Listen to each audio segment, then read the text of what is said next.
أفلا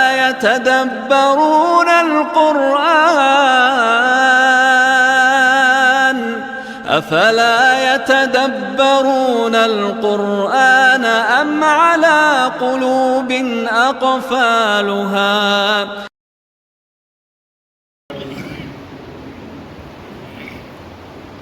أعوذ بالله من الشيطان الرجيم. بسم الله الرحمن الرحيم.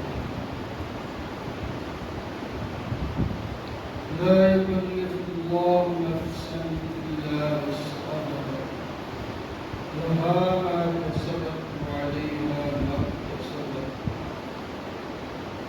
ربنا لا تؤاخذنا إن نسينا أو أخطأنا. ربنا ولا تحمل علينا إصرا كما حملته على الذين من قبلنا. ربنا ولا تحملنا ما لا طاقة لنا به. واعف عنا واغفر لنا وارحمنا أنت مولانا فانصرنا على القوم الكافرين. صدق الله مولانا. اللهم صل على سيدنا ومولانا محمد وعلى آل سيدنا ومولانا محمد وبارك وسلم. لا يكلف الله نفسا إلا وسعها. اللہ تعالیٰ کسی نفس کو اس کی طاقت سے زیادہ تکلیف نہیں دیتے. لہا ما کسبت، واسطے ہر نفس کے وہ ہے جو اس نے کمایا. وعلیہا ما اکتسبت، اور ہر نفس پر اس کا وبال ہوگا جو اس نے نافرمانی کر رہا ہے. ربنا لا تؤاخذنا إن نسینا. اے ہمارے رب، ہمارا مواخذہ نہ کرنا اگر ہم بھول جائیں، اور واخطأنا، یا ہم چوک جائیں. ربنا، اے ہمارے رب، ولا تحمل علینا اصرا، ہمارے اوپر بوجھ نہ ڈالنا، کما حملتہ علی الذین من قبلنا، جیسا کہ آپ نے ان لوگوں پر بوجھ ڈالا جو ہم سے پہلے گزرے. ربنا ولا تحملنا، اے ہمارے رب، ہمیں ایسا بوجھ نہ اٹھوانا، ما لا طاقت لنا به، جس کی ہمیں طاقت نہ ہو اٹھانے کی. واعف عنا، آپ ہمیں معاف کر دیں. واغفر لنا، ہمارے گناہوں کو چھپا دیں. وارحمنا، ہمارے اوپر رحمت کر. انت مولانا، آپ ہمارے آقا مولا ہیں. فانصرنا علی القوم الکافرین، آپ ہماری مدد کریں کافر قوم کے خلاف. ماشاءاللہ یہ سورہ بقرہ کی آخری آیت ہے، جس کا ترجمہ آپ نے سن لیا. مدرس صاحب اپنے طریقے کے ساتھ اس کا درس بھی دیں گے. تو میں موٹی موٹی سی باتیں چند درد کروں گی. ایک تو آپ کو مبارک ہو،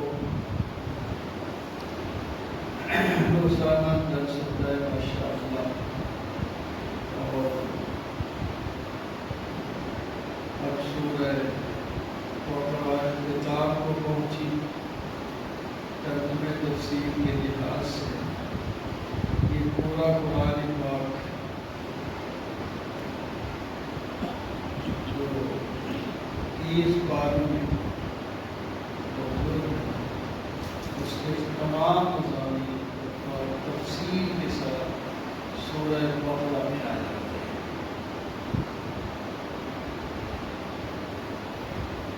سورہ بقرہ کو فسطاط حدیث پاک میں کہا گیا ہے۔ فسطاط کہتے ہیں خیمے کو، خیمے کے نیچے جب آدمی آ جاتا ہے تو محفوظ ہو جاتا ہے سردی گرمی بارش وغیرہ سے، تکلیف پریشانی سے۔ تو جو آدمی سورہ بقرہ پڑھ گویا کہ آپ لوگ ایک خیمے کے نیچے، اللہ تعالیٰ کا خیمہ ہے، اس کے نیچے آپ آ گئے تو محفوظ ہو گئے، محفوظ ہو گئے۔ ایک اور حدیث میں آتا ہے نبی کریم صلی اللہ علیہ وسلم نے فرمایا سورہ بقرہ میدان محشر اپنے پڑھنے والوں پر سایہ کیے ہو، چھتری کی طرح ہو، چھتری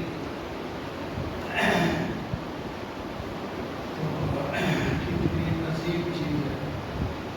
علامہ بیضاوی رحمہ اللہ حدیث نقل کرتے ہیں، فرماتے ہیں دنیا مخلوق کو پیدا کرنے سے بھی پہلے 2000 سال اللہ تبارک و تعالیٰ نے 2000 سال پہلے ہی سورہ بقرہ کو اپنے ہاتھوں سے دیا۔ سال فرماتے ہیں 2000 سے مراد کوئی تحقیق نہیں کہ 2000 سال، یعنی ایک بہت طویل لمبی مدت پہلے، دنیا بنانے سے بھی پہلے، زمین آسمان بنانے سے بھی پہلے۔ اور یہ جو آدمی اس کو پڑھتا رہے گا ان کے گھر کچھ جادو نہیں ہوگا، کچھ جن اثر نہیں کرے گی۔ تو بہرحال بڑے فضائل ہیں، اور خاص کر اس کے اندر مضامین ہیں۔ اس کے اندر 4 دفعہ مستقل طور پر توحید کا بیان آیا ہے، جو ایک بنیادی چیز ہے۔ توحید نہ ہو تو پھر کچھ بھی نہیں ہے۔ یا ایھا الناس اعبدوا ربکم الذی خلقکم والذین من قبلکم لعلکم تتقون۔ لوگوں، اللہ ہی کی عبادت کرو جو تمہارا رب ہے، جو تمہیں پالتا ہے، جس نے تمہارے لیے زمین آسمان بنائے، جو تمہیں کھلاتا پلاتا ہے، اس کی عبادت کرو۔ پہلی دفعہ الہکم الہ واحد لا الہ الا هو الرحمن الرحیم۔ تمہارا معبود صرف اللہ ہی ہے، ایک ہے، اس کا کوئی شریک نہیں۔ وہ بڑا مہربان ہے، بہت ہی رحم کرنے والا ہے۔ اپنا تعلق اس سے جوڑے، اللہ تعالیٰ شفقتیں اور رحمتیں آپ پر نازل فرمائے گا۔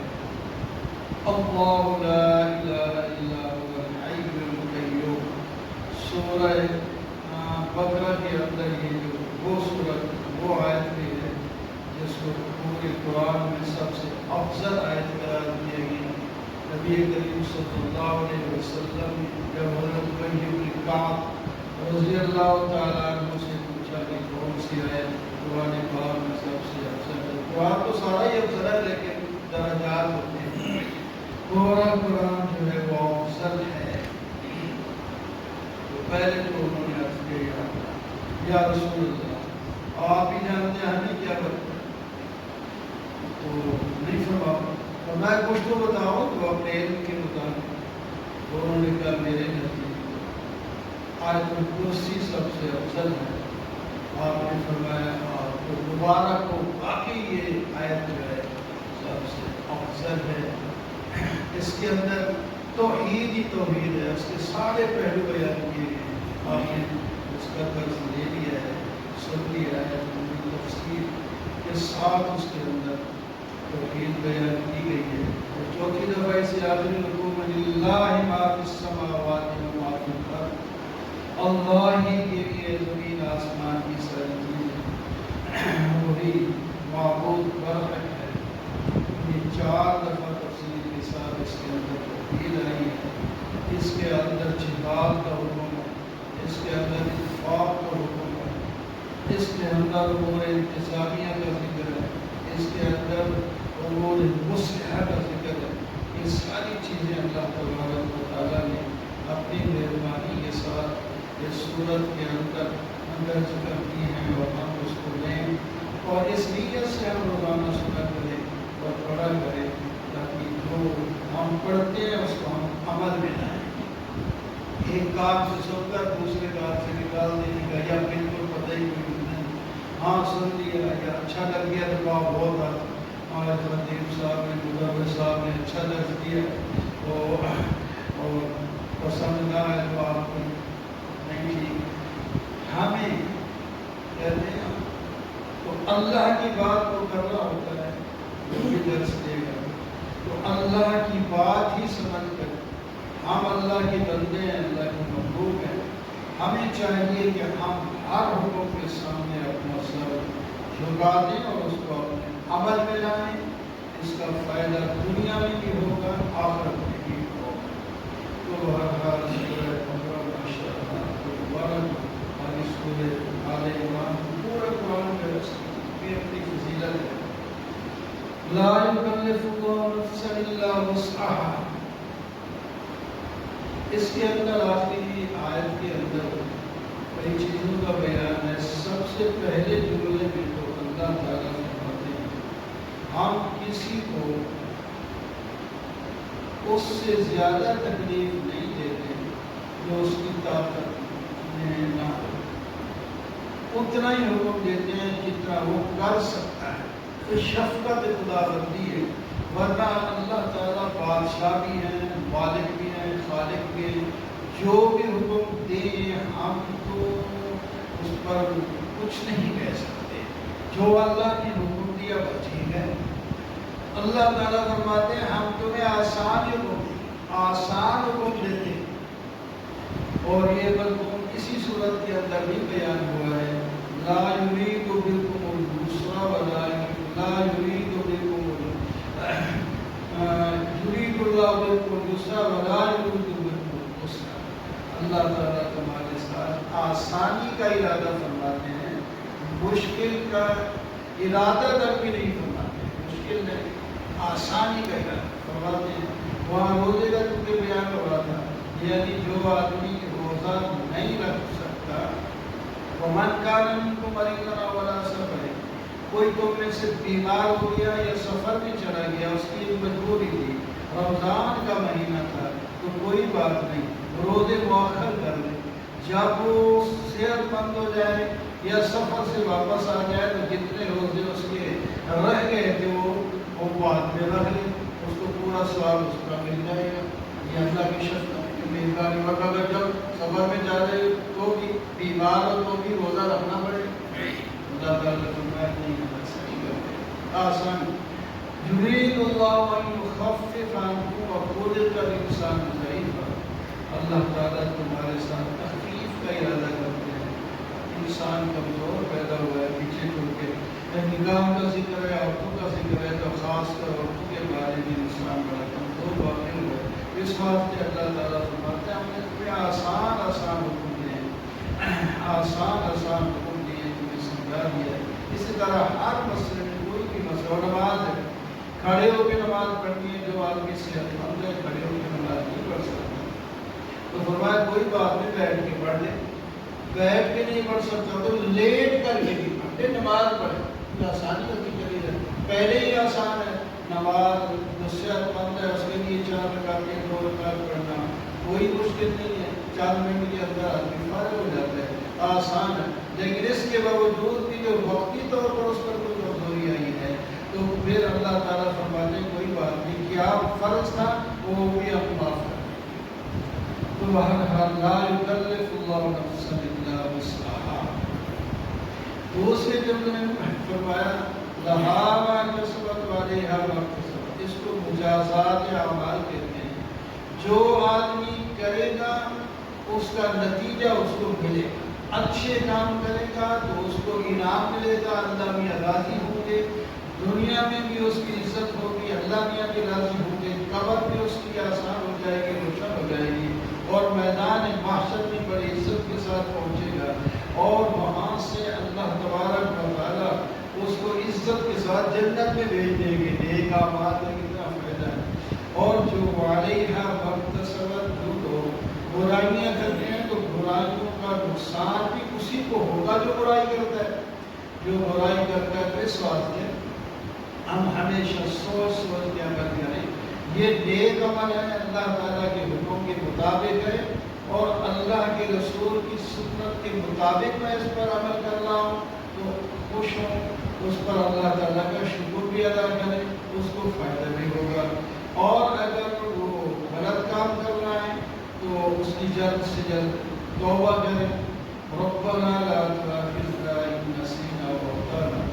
تیسری چیز اللہ تعالیٰ نے اس کے اندر خود دعا سکھائی کہ یوں دعا مانگا کرو، یوں دعا مانگا کرو مجھ سے. یہ اس کی مہربانی ہے. دینے والا کہہ رہا ہے کہ یوں مانگو، دینے والا خود کہہ رہا ہے کہ یہ مانگو، میں جو دے دوں گا تمہارا فائدہ اس میں ہے، اس طرح مانگو. اور یہ تحفہ بھی ہے. یہ سورہ یہ جو ہے دعا ہے آخری. نبی کریم صلی اللہ علیہ وسلم جب معراج پر تشریف لے گئے تو واپسی پر جو امت کے لیے تحفہ ملا وہ یہ دعا ہے. تین تحفے ملے امت کے لیے. اللہ تبارک و تعالیٰ نے فرمایا جو شرک نہیں کرے گا، آپ کی امت سے جو شخص شرک نہیں کرے گا میں اسے معاف کروں گا. شرک نہیں کرے گا میں اسے معاف کر دوں گا. وہ باقی گناہوں سے بھی بچے گا، شرک سے بچے گا. اگر نہیں بھی بچ سکا تو توبہ کر لے گا. توبہ بھی نہیں کر سکا تو بھی جو ہے بعد میں اس کو کچھ سفارش ہو جائے گی، پھر بچ جائے گا.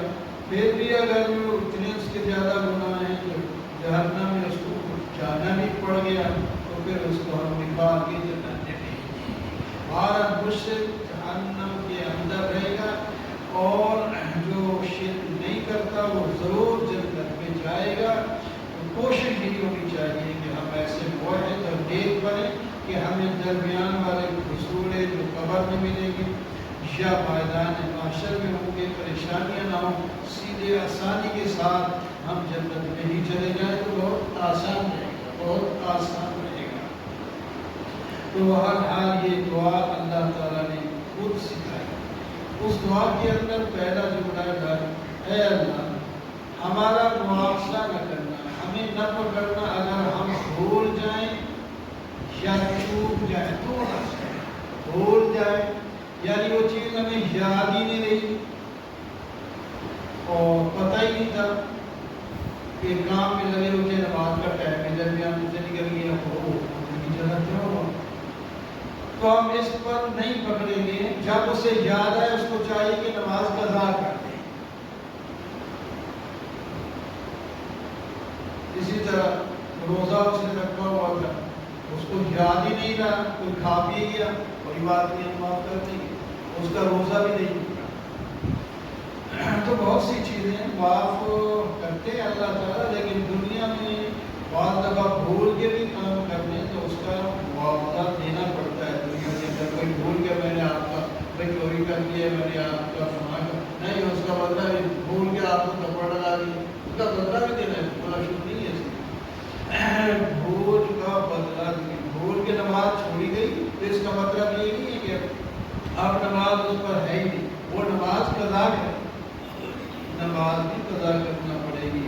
تو ہمارا بھول اور دوسری ہے چوک، اس کو کہتے ہیں اردو میں، یعنی وہ یاد ہے کہ یہ کام کرنا نہیں لیکن کر لیا. اس کی مثال ہم لگا دیتے ہیں جیسا کہ روزے دار تھا، روزہ دار جب وضو کرنے لگا تو اس نے ہتھیلی میں پانی رکھ کر جب کلی کرنے لگا یا ناک میں پانی ڈالنے لگا تو اس نے ذرا زیادہ اپنے سانس کے ساتھ کھینچ لیا. اس کو روزہ یاد ہے تو پانی جب اس نے سانس کا یوں کھینچا تو وہ اس کے گلے میں چلا گیا.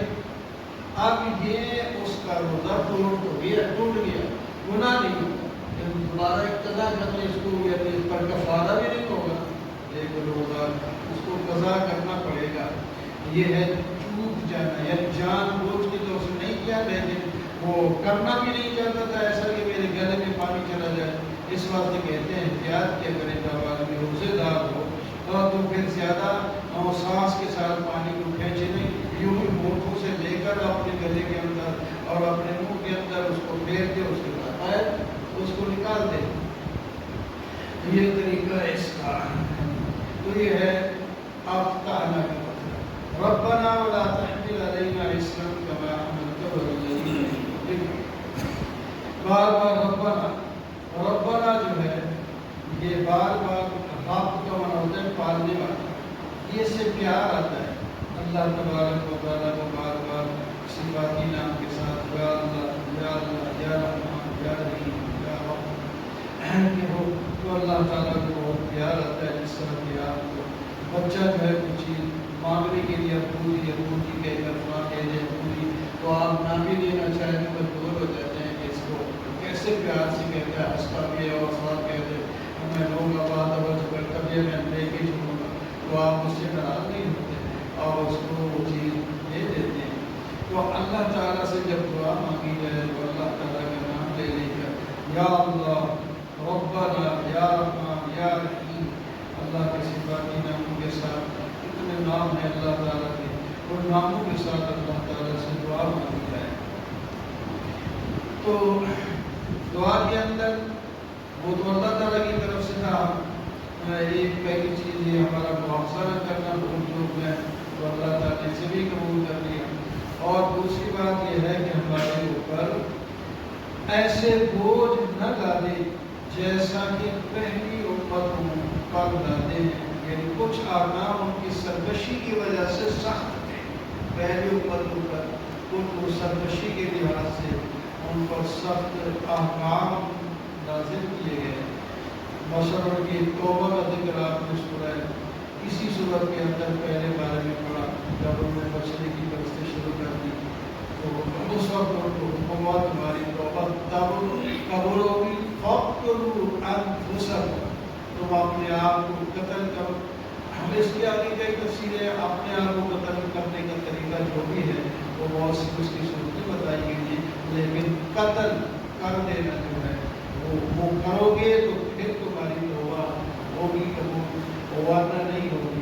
جب انہوں نے عمل شروع کر دیا حضرت موسیٰ علیہ السلام حضرت ہارون علیہ السلام نے اللہ تعالیٰ سے دعا مانگی یا اللہ یہ عمل کرنے لگ پڑے آپ ان کو معاف کر کے جائے بنائے قتل کے جو قتل کافی قتل ہوئے 70,000 سے وہ قتل ہو گئے. اس کے اندر اس باپ کو اللہ تعالیٰ نے معاف کر دیا. پھر احسان دکھایا کہ ہم نے آپ کو یہ حکم دیا تھا لیکن اس کے بعد ہم نے وہ اپنا حکم جو ہے اس کو مؤخر کر دیا اور چھوڑ دیا تو تمہیں ویسے معاف کر دیا. تو یہ مشکل ہے اس امت پر کسی بھی گناہ پر جو نہیں کہا گیا کہ تم توبہ کرو قتل ہوگا. یہ الگ بات ہے کہ وہ جو جس سے زنا ثابت ہو جائے وہ تھوڑا مشکل ہے اس کا ثابت کرنا بھی، تو اس کو ایک بھجن کیا جاتا ہے رجم، یا پھر قتل کر دیا جائے کوئی قتل کرے تو اس کی قتل کے بدلے میں قتل کیا جاتا ہے. تو یا اسی طرح گستاخی رسول کو یہ تو الگ بات ہے، ورنہ عام یہ ہے کہ وہ قتل کے ساتھ نہیں ہوتی. ایسے بڑے اس سے بڑے گناہ دیکھو نا اللہ تعالیٰ بڑے مہربان ہیں، جتنے بھی اس نے گناہ کیے ہیں اللہ کے حضور حل ہے اللہ تعالیٰ. تو بات ہو رہی تھی کہ مشکل کام توبہ کی بات ہو رہی تھی اور پر کسی گناہ پر قتل کے ساتھ ہی توبہ قبول کرتے ہیں. اسی طرح پر یہ مشکل حکم یہ تھا ان کا کپڑا ناپاک ہو گیا نجاست لگ گئی تو کپڑے کو پانی سے دھو کر پاک نہیں کر سکتے، ان کو وہ جگہ کاٹ دینی چاہیے. وہ جگہ کاٹ دیں گے تو پھر باقی کپڑا صاف رہے گا. یہ مشکل ہے ایک نیا جوڑا اب بندہ پہن کر آیا اور کسی طرح اس کو اجازت لگی اب اس کو اور کاٹے سے جوڑا تو نکالو گے کیسے. اسی طرح زکوٰۃ جو ہے ہمیں 40واں حصہ دینا پڑتا ہے، ان کو چوتھا حصہ جو مال تمہارے پاس ہے اس کا چوتھا حصہ تم زکوٰۃ کے اندر ادا کرو. اسی طرح بہت سے اور بھی احکام ہیں جو ان کے لیے ان کی سرکشی کی وجہ سے بڑے سے مشکل کاموں پر ڈال دیے گئے تاکہ وہ کیونکہ جتنا کوئی بڑا سرکش ہو اس پر گرفت زیادہ ہوتی ہے تاکہ وہ باز آ جائے. تو اللہ تعالیٰ سے یہ دعا اللہ نے خود سکھائی ہے ہمیں ویسے ایسا بوجھ یعنی ایسے حکم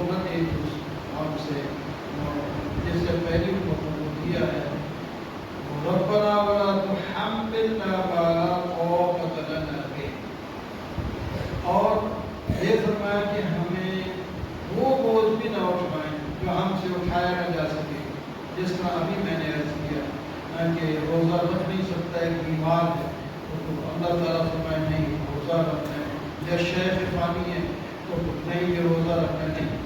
تو اسی طرح نماز میں کھڑا نہیں ہو سکتا تو ضرور کھڑا ہو کے نماز پڑھیے. فرمایا اس طرح یعنی جو ہم اٹھا نہ سکیں, جو کام کر نہ سکیں, ہماری طاقت سے زائد ہو یا بہت زیادہ مشکل ہو, تو یا اللہ ایسے احکام بھی ہمارے اوپر لازم نہ کریں. واعف عنا واغفر لنا, واعف عنا, معاف کرنا درگزر کر لینا, معاف کر لینا, مٹا دینا. ہم نے جو گناہ کیے ہم مٹا دیتے ہیں. اللہ تعالیٰ مٹا دیتے ہیں. حدیث پاک میں آتا ہے جو آدمی اتنے گناہ کرے زمین آسمان کا خلا بھر جائے. زمین آسان بات ہے, یہ تھوڑا سا کوٹھا ہے, اس کا خلا بھی ہم نہیں کر سکتے عام چیز کے لیے. تو زمین آسمان کا خلا اس نے بھر کیا گناہوں سے, گناہ ہی گناہ اس کے. لیکن وہ اگر وہ اس سے معافی طلب کرے, وہ اس سے معافی طلب کرے تو میں زمین آسمان مغفرت سے بھر کے نہ, میں اس کے گناہ سارے معاف کروں. ایسا ہمارا رب ہے, ایسا ہمارا مالک ہے, اس کو ہم بولتے ہیں. اسی نے ہمیں پیدا کیا ہے, وہی ہمیں پالا ہے, تو وہی سکھا رہے واعف عنا, یا دعا مانگے ہمیں ہمارے گناہوں کو یا اللہ بالکل مٹا دے. توبہ کرنے سے گناہ مٹ جاتا ہے, اور ایسا مٹ جاتا ہے کہ گناہ کا وہ ہر چیز جو ہماری ہے وہ محفوظ ہو رہی ہے, کرام کاتبین لکھ رہے ہیں. تو جب آدمی توبہ کرتا ہے توبہ, تو وہ اس رجسٹر سے, اس اعمال نامے سے بھی مٹا دیا جاتا ہے جو کرام کاتبین نے لکھا ہوتا ہے. وہ قیامت کے دن نہیں آئے گا جو توبہ کر کے گناہ معاف ہو جائے گا. وہ زمین بھی اس کی گواہی نہیں دے گی, ورنہ جس زمین پر آپ نیکی یا گناہ کریں گے قیامت کے دن واخرت دل اس کا, تو وہ اپنا خبریں دے گی, وہ بتا دے گی کہ میرے اوپر اس نے یہ نیکی کی تھی یا یہ برائی کی تھی. اسی طرح جو بھی لوگ اس کے گواہ ہوں گے, یہ ہاتھ پاؤں بھی ہمارے یہ جو ہیں یہ کاٹ رہے ہیں, یہ ہماری جو ہر چیز کو نقل کر رہے ہیں, یہ بھی قیامت کے دن بولیں گے اليوم نختم على افواههم وتكلمنا ايديهم وتشهد ارجلهم بما كانوا يكسبون. تو یہ بھی, تو جب بندہ توبہ کرتا ہے تو زمین بھی بھول جائے گی, ہاتھ پاؤں بھی بھول جائیں گے, کوئی بندہ دیکھ رہا ہے وہ بھی بھول جائے گا, کرام کاتبین بھی بھول جائیں گے, وہ اعمال نامے سے لکھا تھا وہ بھی بھول جائے, کہیں بھی نہیں ہوگا ختم. ایسا اللہ تعالیٰ اس واسطے توبہ کا روزانہ اہتمام ہونا چاہیے انسان کے لیے. کم از کم سوتے وقت اہتمام کرتے کہ میں آج یہ کار کیے ہیں, یا بعض سوچے گا کچھ مصیبت آئے گی. جھوٹ بھی گناہ ہوتا ہے, خلاف واقع بات کرنا ہی گناہ ہوتا ہے, غیبت بھی عام طور پر آپ کو سمجھ کر یہ بھی ہوتا ہے. ان کی بندہ توبہ کرتا چلا جائے تو واعف عنا, گناہ مٹ جائیں گے. واغفر لنا, اس کا معنی معاف ہونا ہے, لفظی معنی اس کا ہوتا ہے پردہ ڈال دینا. تو جو اللہ تعالیٰ جس پر پردہ ڈال دے بس وہ گیا, ختم ہو گیا. واغفر لنا, پردہ ڈال دے. جس طرح ایک چیز ہے چھپی ہوئی ہے اندر ہے, تو اس کے بعد اس سے باہر سے فائدہ نہیں اٹھایا جا سکتا. تو اللہ کی مغفرت اور رحمت کا جب اس کے اوپر پردہ آ جائے گا, وہ نیچے سے گناہ پھر ختم ہو جائے گا. یہ ہونا تو سکتا ہے. وارحمنا, یا اللہ صرف ہمارے گناہ ہی معاف نہ کرنا, گناہ ہی معاف کر دے اور پھر ہمارے اوپر رحمت بھی عطا فرما دے, کچھ انعام بھی تو دے دے. اللہ تعالیٰ پھر انعام بھی دے دے. الا من تاب وآمن وعمل عملا صالحا فاولئک یبدل اللہ سیئاتہم حسنات. فرمایا سورہ فرقان کے اندر, جو آدمی اخلاص کے ساتھ توبہ کرتا ہے اور نیک عمل کرنا شروع کر دیتا ہے تو ہم ان کے گناہوں کو نیکیوں سے بدل دیتے ہیں. اور اللہ تعالیٰ کا جو ہے فضل ہے, اللہ تعالیٰ کی رحمت ہے, تو گناہوں کو نیکیوں سے بدلنے کے کئی معنی علماء نے کیے ہیں. ان میں سے ایک یہ بھی ہے کہ جتنے اس کے گناہ ہیں اتنی اس کو نیکیاں مل جائیں گی اس توبہ کی برکت سے. یا جس طرح پہلے گناہوں میں دوڑتا جا رہا تھا, توبہ کی برکت سے اب نیکیوں میں دوڑے گا, اب نیکیوں میں دوڑتا ہوا چلا جائے گا. تو وارحمنا, اے اللہ ہمارے اوپر رحمت فرما دے, ہمیں انعام نصیب فرما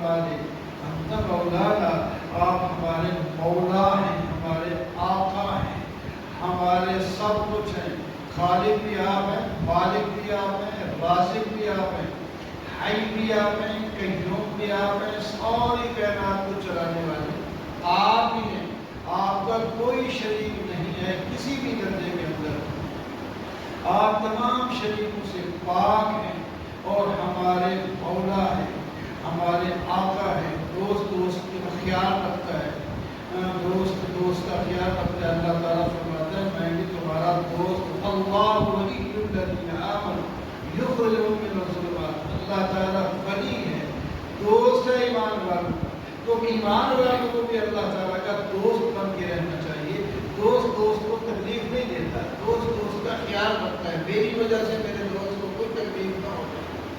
تو جب ہم اللہ تعالیٰ ہمارا خیال رکھتے ہیں، مہربانی فرماتے ہیں، تو ہمیں بھی چاہیے اللہ تعالیٰ کے احکام کا خیال رکھیں۔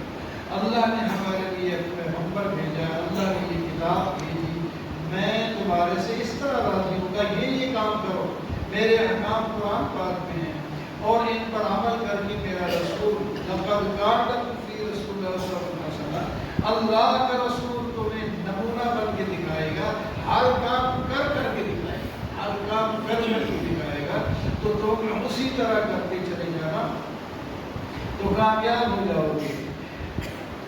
فَانصُرْنَا عَلَى الْقَوْمِ الْكَافِرِينَ، آخری جملہ جو ہے سورت کے ہے، یہ کافر ہے، اللہ تعالیٰ کی دشمن ہے۔ Like it, share it, subscribe it.